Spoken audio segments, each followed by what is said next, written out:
nafsi bitaqwallah faqad fazal muttaqun.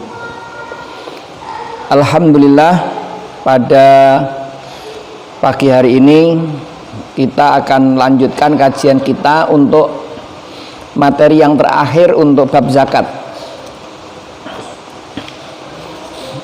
Jadi materi terakhir untuk bab zakat yaitu halaman 97.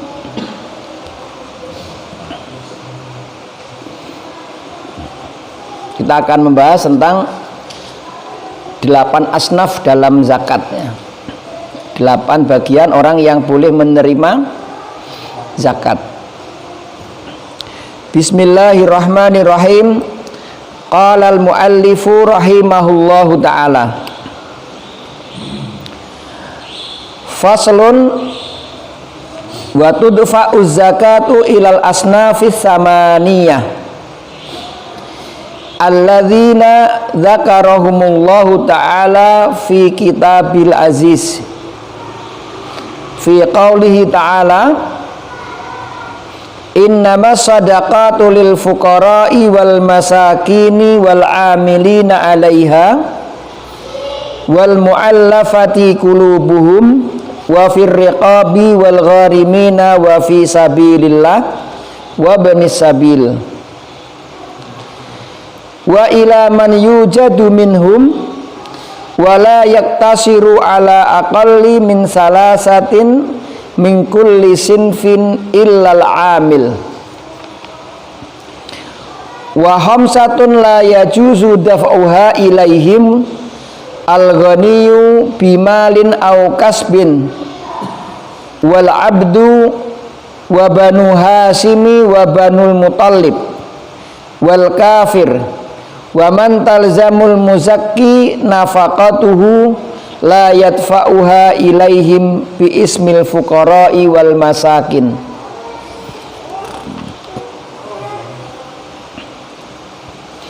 Wa tudfa'u zakatu ilal asnafis samaniyah,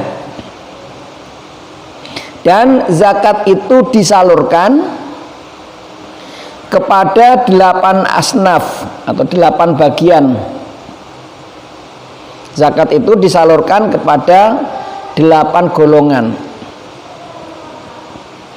Alladzina dzakarahumullahu ta'ala fi kitabihil aziz, sebagaimana orang-orang yang telah Allah sebutkan di dalam kitabnya Al-Aziz, yaitu kitab Allah Subhanahu wa taala, kitab Al-Qur'an. Fi qaulihi, dalam firman-Nya, innamas sadaqatu lil fuqara, sesungguhnya sedekah itu dibagikan kepada orang-orang fakir, wal masakin, dan orang-orang miskin, wal amilina 'alaiha, amilnya, wal muallafati qulubuhum, orang-orang yang imannya lemah atau muallaf,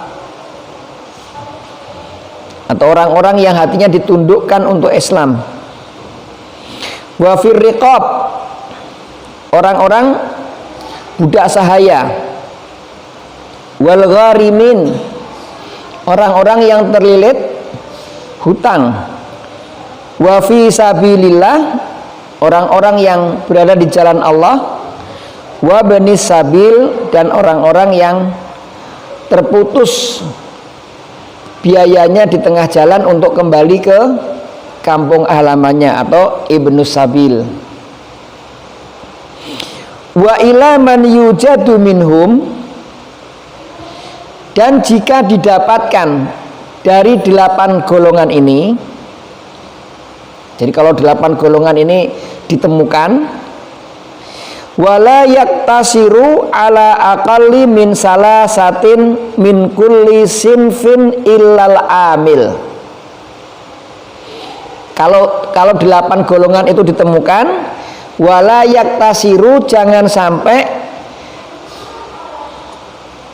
dibatasi kurang dari 3. Misalnya kalau golongan miskin itu ditemukan, jangan sampai kurang dari 3 orang yang diberi. Jangan cuma 3 orang, jangan sampai kurang dari 3 orang. Min kulli sinfin illal amil, dari setiap golongan kecuali amil. Kalau amil boleh 3 orang, tapi yang lainnya jangan kurang dari 3 orang.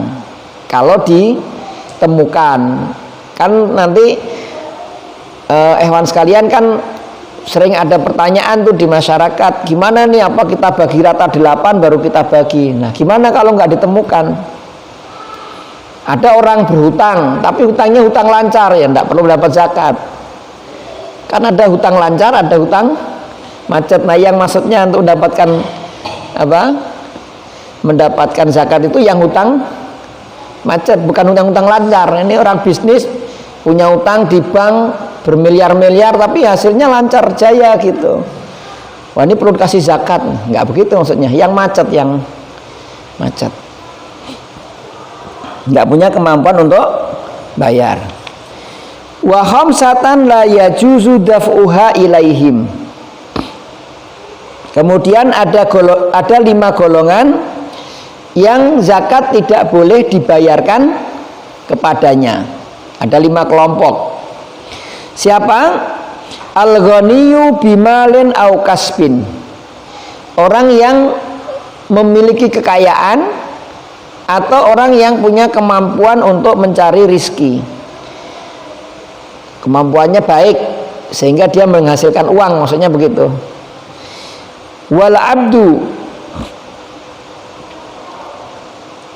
budak. Wa banu Hashim wa banul Muthalib,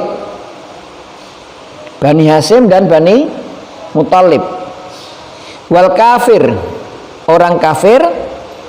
Wa man talzamul muzakki nafaqatuhu la yadfa'uha ilaihim bi ismil fuqara wal masakin.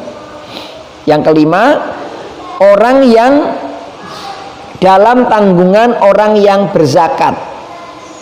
Orang yang dalam tanggungan orang yang berzakat, jangan engkau berikan kepada mereka dengan alasan fakir dan miskin. Ini misalnya ada keluarga yang saya tanggung, nah zakat saya berikan pada mereka, alasannya kan ya miskin, fakir dan miskin. Jadi walaupun dia fakir dan miskin, orang itu sudah dalam tanggungan kita, jadi tidak boleh dibayarkan zakat kepada mereka. Baik, sekarang kita lihat penjelasannya. Jadi Allah Subhanahu wa taala berfirman di dalam surat At-Taubah ayat yang ke-60 itu menjelaskan tentang 8 golongan. Ada 8 golongan yang disebutkan Allah dalam surat At-Taubah ayat yang ke-60. Siapa mereka? Al-fuqara. Yang pertama adalah fuqara, orang fakir. Fakir dan miskin itu nanti secara dohirnya atau secara hitung-hitungannya mungkin akan sulit untuk dibedakan mana yang fakir, mana yang miskin. Tapi nanti dalam buku ini diberikan ilustrasi siapa yang disebut dengan fakir dan siapa yang disebut orang miskin, karena setiap yang fakir pasti miskin. Orang yang miskin belum tentu fakir. Nah, gitu. Jadi kalau yang fakir itu pasti miskin, tapi kalau yang miskin belum tentu fakir. Bagaimana dijelaskan dalam kitab ini? Al-fuqara humul ladzina la yaqdiruna ala syai' yaqa'u mauqi'an min hajatihim. Orang yang tidak mampu untuk memenuhi kebutuhannya. Orang yang tidak mampu memenuhi, mencukupi hajat hidupnya. Kaman yahtaju ilal asrah, seperti orang yang punya kebutuhannya 10. Dia punya hajatnya 10 kebutuhannya. Fayaqdiru alal isnain, tapi dia cuma mampu 2. Dia punya 10 kebutuhan, di 10 kebutuhan tapi dia cuma mampu 2. Berarti Kekurangannya berapa? 8. Kalau dia punya 10 kebutuhan, kemudian dia hanya mampu memenuhi 2. Aula yaqdiru ala syai', atau nggak mampu sama sekali. Mungkin nanti begini, contoh realnya misalnya nih, sama-sama ada karyawan, pegawai kecil.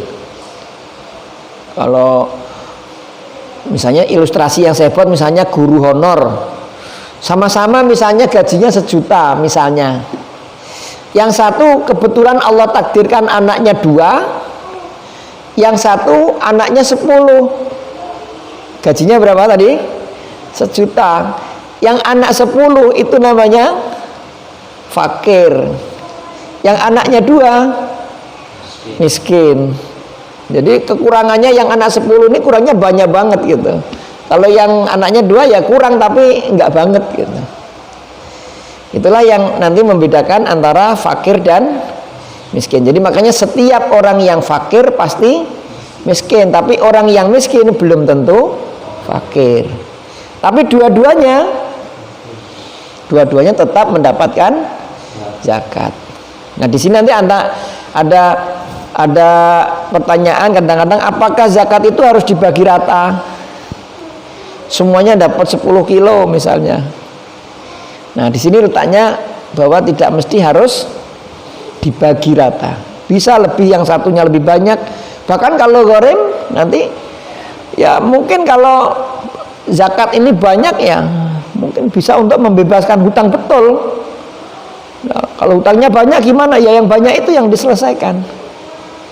Itu makanya, tapi kita punya dalam agama kita untuk urusan hutang piutang ini berhati-hati untuk tidak banyak hutang. Berhati-hati, kita jaga, karena hutang ini amanah kita di hadapan Allah Subhanahu wa ta'ala, dimintai pertanggungjawabannya, berat ya. Wal masakin, adapun al masakin, orang miskin itu humul ladzina la yaqdiruna ala ma yakfihim. Kalau tadi tidak memenuhi hajatnya, kalau ini tidak memenuhi apa yang menjadi kecukupannya.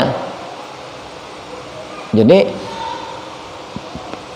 ini yang mendasar aja nggak cukup, itu yang fakir namanya. Kalau yang hajat ini ya sudah yang pokok-pokok hampir kepenuhi, tapi memang mestinya berangkat kerja pakai motor, dia masih jalan kaki misalnya, sehingga sangat memayahkan sekali ya, sangat payah ya, lelah. Inilah orang-orang miskin. Kaman yahtaju asrah fayatihi samaniyah. Seperti orang yang memiliki 10 kebutuhan, dia hanya mampu 8. Tadi kalau orang miskin dia punya 10 kebutuhan, yang dia mampu cuma 2. Fakir. Kalau fakir punya 10, dia cuma mampu 2. Tapi kalau miskin dia punya 10 kebutuhan, yang mampu 8. Jadi kekurangannya lebih sedikit kalau miskin. Al-amilina 'alaiha. Sekarang amil. Hum man yasta'inu bihimul imam li jam'iz zakah wa tauzi'iha. Yaitu amil itu adalah orang-orang yang membantu imam atau para pemimpin untuk mengumpulkan zakat sekaligus membaginya. Ini tugas amil, ini berat, ini mengumpulkan. Artinya ayo ngajakin orang, ngajaki orang untuk zakat, berinfak zakat, kemudian dibagikan. Membaginya yang benar, mana nih dibagi ya. Al-mu'allafati qulubihim, yaitu man fi islami dha'af wa nahwi, yaitu orang yang keislamannya lemah atau yang semisalnya. Kalau dalam kitab yang lain itu orang lemah ini misalnya ada orang yang kalau diberi zakat kemungkarannya berkurang. Preman nih, preman ini suka mengganggu orang Islam ini, ya, membuat kerusuhan. Orang Islam diganggu aja kerjaannya. Nah gimana? Nah kalau dengan zakat itu kemudian dia tidak mengganggu umat Islam, maka ini bagian dari mu'allafati qulubuhum, yaitu orang yang dilunakkan hatinya. Jadi supaya nggak keras-keras amat gitu boleh diberikan kepadanya untuk apa? Mu'allafati qulub, atau orang yang kecenderungannya kepada Islam sudah mulai membaik, dikuatkan dengan zakat ini. Dikuatkan, diberi penguatan, ya. Wa fir riqab ay al makatibun wa tahrirul abid. Riqab ini, perbudakan ini artinya orang yang seorang budak yang ingin memerdekakan dirinya. Kan kalau dalam perbudakan itu bagaimana dia menjadi orang merdeka? Ya dia memerdekakan diri. Bagaimana memerdekakan diri? Yaitu menebus dirinya dengan sejumlah uang. Jadi kalau ada budak yang ingin merdeka, dia sudah upaya untuk mengumpulkan harta, kemudian tidak mampu-mampu, maka zakat boleh digunakan untuk membantu memerdekakan sahaya atau budak sahaya tadi. Al-gharimin, al-gharimin ay al-madinin. Al-gharimin itu artinya orang yang al-madinin, orang yang terjerat hutang atau terlilit hutang. Walaisa ladaihim wafa'u dainihim, dan dia tidak punya kemampuan untuk menyelesaikan atau membayar hutang-hutangnya. Jadi orang yang tidak mampu membayar hutang-hutangnya. Tapi ini saya sampaikan, memang kita ini sebagai orang Islam, hutang itu perkara yang boleh dalam kehidupan kita, tapi tentu bukan menjadikan hutang sebagai kebiasaan. Ya, kalau makanya dalam Islam itu pertanyaannya, hutang ini gimana? Boleh dikomersilkan enggak? Hutang ini boleh dikomersilkan enggak? Di sini tanya para ulama, kenapa hutang ini tidak boleh dikomersilkan? Karena dia ini adalah pintu darurat. Jadi dalam Islam itu hutang itu pintu darurat, jangan dikit-dikit hutang. Ada naudzubillah min dzalik, ada sebagian kaum muslim itu kadang-kadang kalau tidak punya hutang nggak semangat katanya. Ini pikiran agak kurang pas nih menurut saya. Ya, kalau nggak ngutang nggak semangat katanya. Akhirnya apa? Hidupnya selalu dalam hutang. Ya, dalam hutang, padahal subhanallah kalau udah bicara riba, bicara bunganya, bicara ngangsurnya, itu ngenyut itu. Kalau misalnya kita ini punya gaji, punya honor, punya hasil, itu kalau petani panen itu kan udah bayangannya seneng ya. Tapi kalau orang yang punya utang, gimana itu? Panen itu pikirannya aduh tak nyaur utang gitu.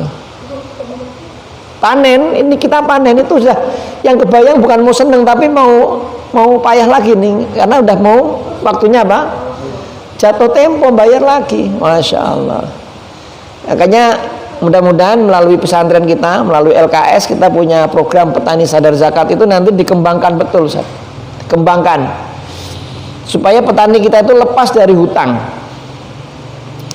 Kan kokoh kalau ada petani menanam jagung, padi, apa yang lainnya, dia bukan dari hutang. Nanti kita kembangkan, coba kita sampaikan ke lembaga-lembaga donatur, lembaga-lembaga zakat. Ayo kita bergandengan tangan untuk mengentaskan petani kita. Karena petani kita ini subhanallah mungkin 50% lebih permodalannya tergantung pada hutang. Nah, ya gimana mau maju udah gitu nanti jatuh harganya waktu panen. Aduh, pokoknya payah itu. Nah, ini mudah-mudahan kita diberikan oleh Allah Subhanahu wa taala kekuatan untuk tidak terlalu banyak hutang. Jadi hutang itu pintu darurat gitu. Kemudian wa fi sabilillah. Fi sabilillah. Orang yang berada di jalan Allah. Humul ghazzatu difa'an anil Islam. Yaitu para pejuang yang membela agama Allah, wala ta'widu lahum min baitil mal, yang mereka tidak dibayar secara khusus dari baitul mal. Para pejuang, para pembela agama ini yang mereka tidak memiliki apa? Gaji khusus. Ya. Jadi memang nggak ada pemasukan, tapi mereka di front terdepan dalam membela agama ini. Nah, oleh karena itu ada sebagian ulama kita membolehkan zakat diberikan kepada guru-guru ngaji yang, nah ini mungkin dicatat nih saat, guru-guru ngaji yang tidak memiliki gaji tetap. Kan ada guru ngaji yang memang dibayar misalnya di pesantren misalnya. Ya kalau gajinya kecil banget atau kira-kira nggak mencukupi untuk hidupnya, ya dia boleh mendapatkan harta zakat. Karena dia di front depan itu menjaga pertempuran terhadap kekufuran dan kerusakan moral. Nah ini boleh dia termasuk dalam fi sabilillah. Tapi kalau gajinya tetap gitu, gajinya 5 juta sebulan, ya bukan ya. Itu sudah, kalau di Indonesia secara umum kalau udah gajinya 5 juta atau di atas UMR itu ya sudah aman lah insya Allah, walaupun masih pas-pasan gitu ya, tapi masih aman. Tapi kalau yang tidak ada kan, masya Allah, kalau di kampung-kampung itu, di desa-desa, di pelosok-pelosok itu ada guru ngaji, kadang-kadang listriknya aja dia sendiri yang bayar gitu, listriknya dia yang bayar, gajinya lillahi ta'ala murni, nggak ada apa-apanya. Mau kerja kasihan anak-anak nggak ngaji, ujung-ujungnya apa? Hidup dia dipersembahkan untuk Allah Subhanahu wa taala. Betul-betul untuk menjadi penyeimbang kehidupan ini. Nah, oleh karena itu diberi fisabilillah. Dia berhak untuk mendapatkan apa? Zakat tadi. Kemudian Ibnu Sabil ay al musafiril ladzi yuridu ayyarji'a ila baladihi wa qad faqadi nafaqatuhu allati tuballighuhu maqsudihi, yaitu orang yang safar atau musafir yang kehabisan bekalnya untuk kembali ke negerinya. Musafir yang ingin kembali ke negerinya, waqad faqadan nafaqatu, bekalnya habis, allati tuballighuhu maqsudihi, yang bisa mengantarkannya sampai tujuan. Jadi orang yang di luar musafir itu berarti kan ada, dalam kaidah kita ada mukim, ada musafir. Orang yang ada di seperti kita ini namanya apa? Mukim. Kalau dia keluar dari rumahnya berarti musafir. Nah, orang yang keluar dari rumahnya kemudian dia tidak punya bekal, bekalnya habis, untuk balik itu tidak cukup, itu namanya Ibnu Sabil. Ada anak kuliah ke Bandar Lampung misalnya, dia tidak punya duit untuk pulang, nggak punya lagi, habis bekalnya, itu yang namanya Ibnu Sabil. Tapi kalau dia kuliah ke tempat yang jauh, misalnya ke Jawa misalnya, di sana wong sangunya cukup, gitu, bapaknya kaya raya, tiap bulan apa, transfernya lancar jaya, untuk makan minum cukup, untuk kemana-mana cukup, itu namanya apa? Bisa disebut dengan Ibnu Sabil? Ya enggak, dia memang safar tapi bukan Ibnu Sabil. Dia musafir benar tapi bukan Ibnu Sabil. Karena ada sebagian kita yang kalau ini zakatnya ke siapa? Oh itu yang kuliah di Bandar Lampung, yang kuliah di Jawa, yang mondok di mana, di Sukabumi, kan jauh-jauh itu. Memang safar. Tapi kalau perbekalannya, bekal untuk tholabul ilminya itu cukup, tidak terputus karena memang orang tuanya mampu, maka bukan disebut Ibnu Sabil. Ibnu Sabil itu saking kepengennya sekolah walaupun nggak punya duit ya apa? Pokoknya belajarlah supaya pinter berubah nasibnya dengan ilmu, kira-kira begitu ya. Ternyata di sana ya Senin Kemis. Nah ini namanya Ibnu Sabil, orang yang terputus, mau pulang nggak bisa, mau makan nggak cukup dan seterusnya. Itu namanya Ibnu Sabil. Baik, sekarang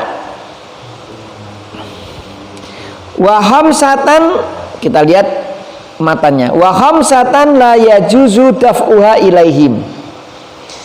Ada 5 golongan yang tidak boleh menerima zakat. Al-ghaniyu bimalin au kasbin. Orang yang kaya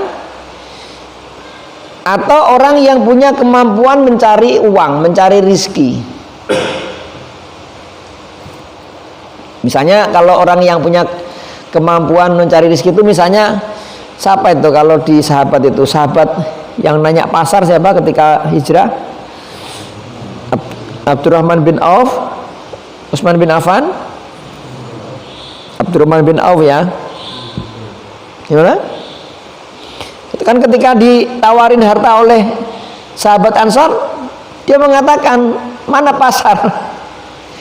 Maksudnya beliau ini walaupun sekarang nggak megang uang, artinya nggak punya apa-apa sekarang, tapi kalau udah ketemu pasar itu seperti ikan ketemu air, terus urip gitu, hidup, urip dan urup gitu. Maksud urip dan urup tahu maksudnya ya? Nyala itu ekonominya nyala, dia ketemu pasar itu langsung nyala. Sama dengan kalau orang yang perantau memang petani, asal ketemu tanah aja dia hidup. Gitu. Ada fenomena kalau kawan saudara-saudara kita yang dari Sumatera Utara itu Batak gitu, asal ketemu pinggir jalan aja hidup dia. Artinya dia punya apa? Kasab, punya kemampuan untuk mencari rizki. Itu namanya al-kas. Nah orang ini tidak boleh dikasih zakat. Sekarang penjelasannya. Liqaulihi sallallahu alaihi wasallam. Nomor 1.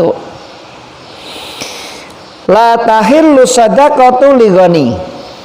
Tidak halal sedekah itu bagi orang kaya.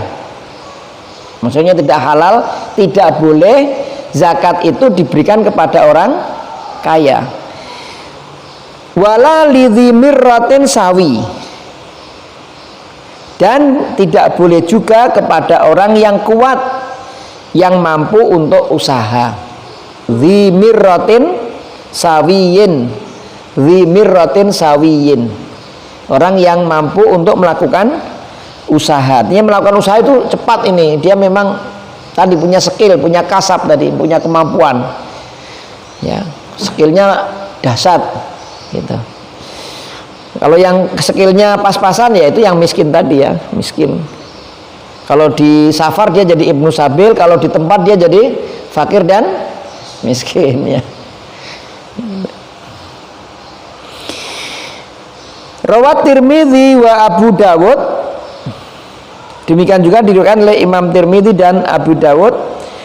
Wal mirratu al-qawiyyu wal qudrah alal kasbi. Al mirrah namanya tadi. Dzi mirrah tadi. Ai al quwwatu wal qudrah. Punya kekuatan dan punya kemampuan. Alal kasbi untuk melakukan usaha. Wa fi riwayatin inda Abi Dawud, menurut Imam Abu Dawud, wala liqawiyyin muktasibin.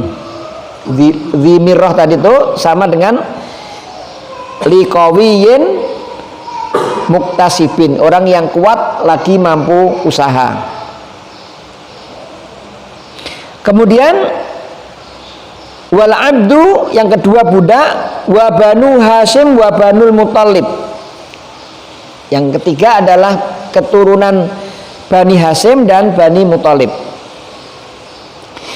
Liqaulihi sallallahu alaihi wasallam, Nabi Shallallahu Alaihi Wasallam bersabda, Inna hadis sadaqat innama hiya ausahun nas wa innaha la tahillul li Muhammadin wala li ali Muhammad.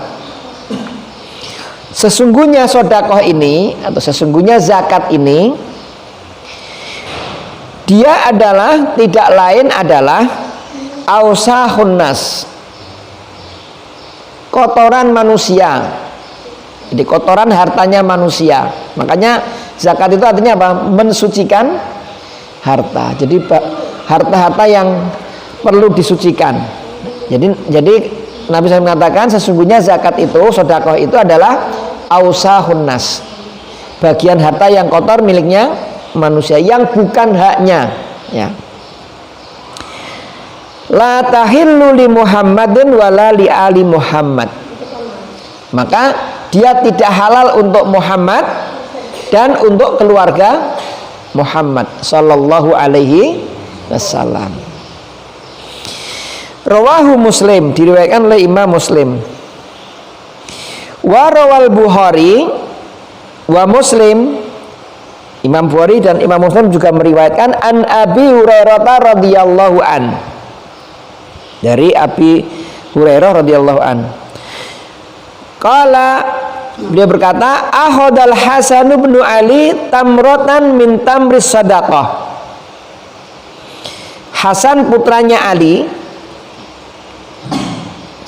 Hasan putranya Ali yaitu cucu Nabi Shallallahu Alaihi Wasallam, beliau mengambil korma dari korma zakat.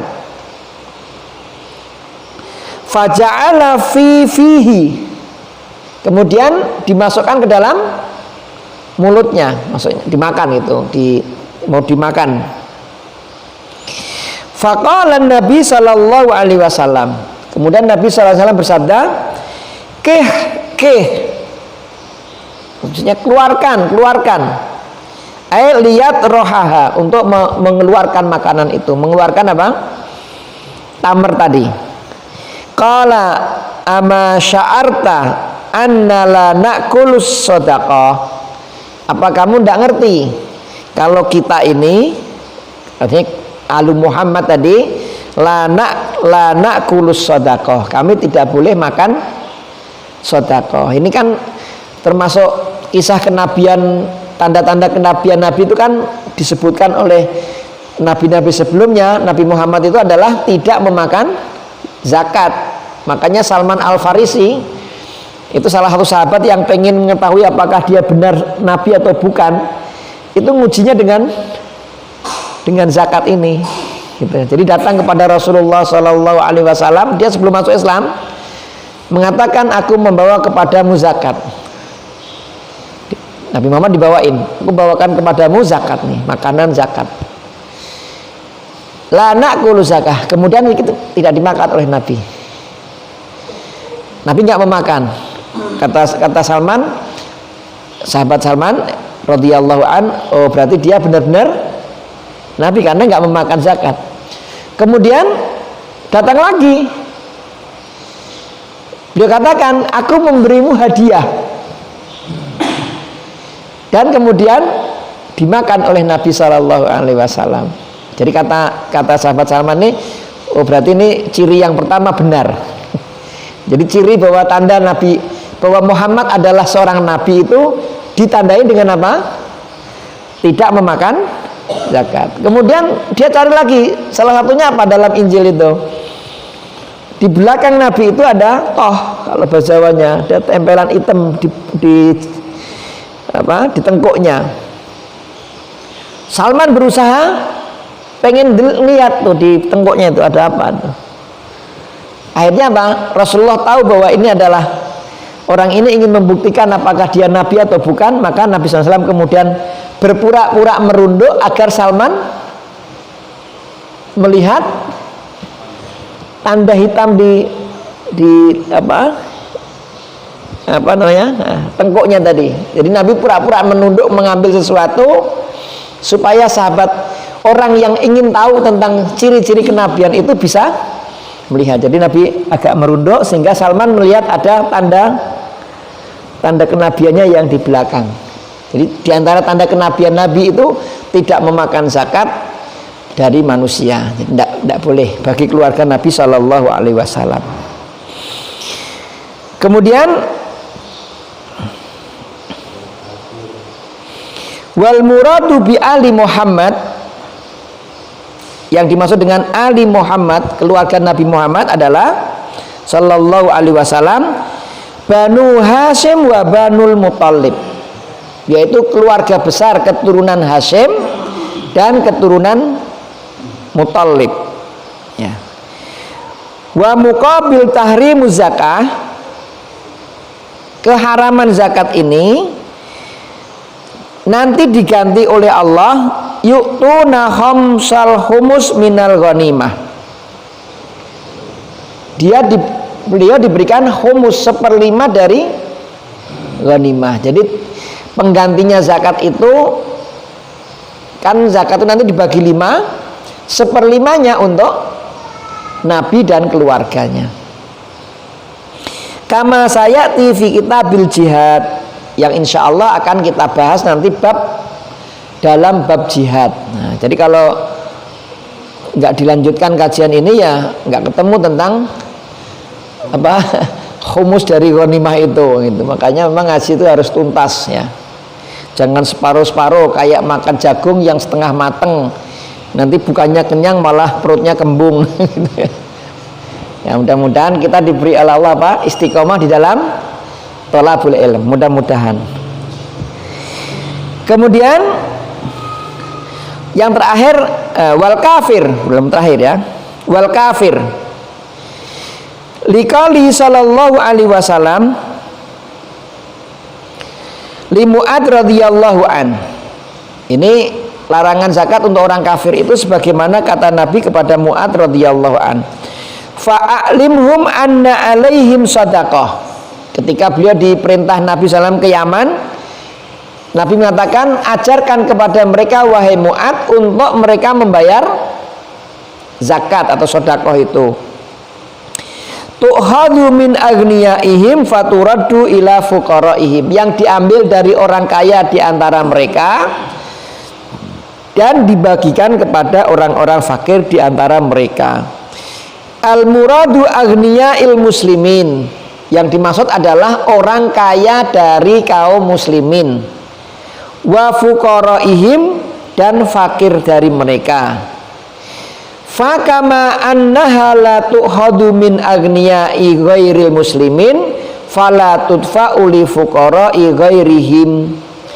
Karena tidak ada kewajiban mengambil zakat kepada orang kaya yang bukan Islam, maka tidak ada bagian bagi orang yang pembagiannya kepada orang selain Islam. Jadi maksudnya hadis tadi, perintahnya itu suruh mengambil dari orang muslim, membaginya kepada orang muslim. Tidak diperintahkan ngambil dari orang kaya yang non muslim, berarti tidak dibagikan kepada orang fakir yang non muslim. Kita kecuali nanti kalau mu'allafati qulubuhum, sudah kelihatan tanda-tanda keislamannya, nah baru diberi supaya dia langsung jeleng gitu. Kemudian yang terakhir yang tidak boleh menerima zakat adalah orang yang dalam tanggungan kita, walaupun dia fakir dan miskin. Ai la yajuzu daf'uha lahum in kanu fuqara wa masakin. Nomor 1 di halaman 99. Dan tidak boleh membayarkannya bagi mereka orang-orang yang dalam tanggungan tadi, in kanu fuqara wa masakin, sekalipun mereka fakir dan miskin. Li'annahum yastaghnuna bin nafaqatil wajibah lahum alal muzakki, karena mereka sudah merupakan sudah kaya dengan nafkah yang menjadi kewajiban orang yang berzakat. Misalnya ada orang tua yang menjadi tanggungan kita, anak angkat misalnya, ini kan menjadi tanggungan. Awalnya tidak tanggungan tapi menjadi tanggungan kita penuh, pokoknya hidupnya kita tanggung. Nah dia menjadi kaya karena ditanggung oleh oleh muzaki tadi. Wa yajuzu daf'uha lahum ghairu hadainil wasfaini, dan boleh diberikan kepada yang lain dari dua sifat ini, yaitu fakir dan miskin. Kama idza kanu gharimina aw mujahidin, baik mereka termasuk juga adalah orang-orang gharim dan orang-orang mujahid, wa ghairihim atau yang lainnya. Wangdur fi man talzimu nafaqatuhum faslun nafaqati fin nikah. Nanti kita akan bahas tentang bab nafkah ini pada fasal nafkah pernikahan. Siapa-siapa saja yang berhak untuk mendapatkan nafkah karena pernikahan. Jadi ada dua nih yang sudah dibilangin sama musannif. Jangan buru-buru kabur. Kita akan lanjutkan tentang apa? Humus dalam pembagian ini, pembagian ghanimah bab jihad. Kemudian yang kedua apa tadi? Bab nafaqat dalam bab pernikahan. Mudah-mudahan Allah memberikan kesabaran dan keistiqomahan kita di dalam thalabul ilm. Subhanaka wa bihamdika asyhadu alla ilaha illa anta astaghfiruka wa atubu ilaik. Assalamualaikum warahmatullahi wabarakatuh.